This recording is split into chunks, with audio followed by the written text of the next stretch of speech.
Hi guys, ayun, wala. Gipit si Ateng. Kaya ayan, binuksan ko na lang yung alkansya. O, diba? Marami-rami na rin siguro to pag tawag nito, pag mapalitan ng peso.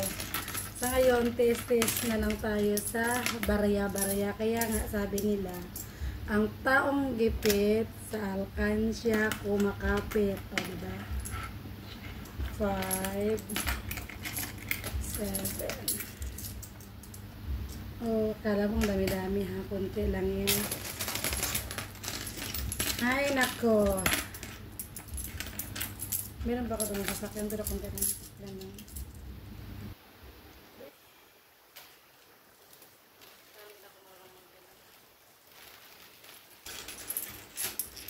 Bakit lang naman?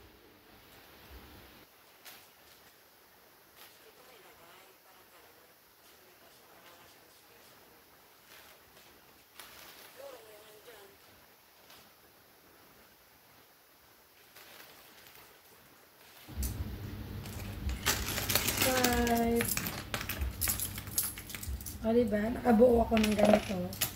First time kong ginawa to. Nakagawa na ako dati. Siguro pagdating ng 20 pesos. Ano na, binubuka na. Ba, ito parang humaba-haba. Hindi lang 20 pesos. First time itong nangyari.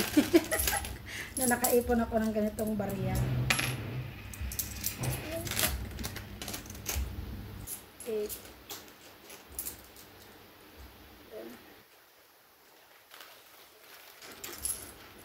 Yun.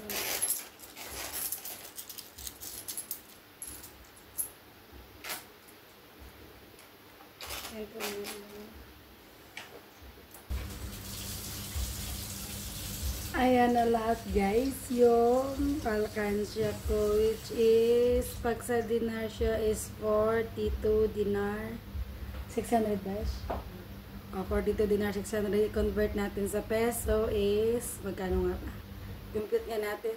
Pakibila nga sa 155 times 4. 155 sigurado ka? Oo, 155. 155 yung 1 dinar. Ayan siya guys. So, kini-convert natin siya sa peso is 6, ilan sis? 6,500. Not bad. O, diba? Ayan. So, next time, inshallah, magawa ko pa rin yung ganito. O, diba? Ayan. Ayan lang muna guys for today's video. Ayan o, yun. Yan. Ang taong gipit sa alkansya kumakapit. O, ayan. Ayan na siya guys. O, sige. Bye bye.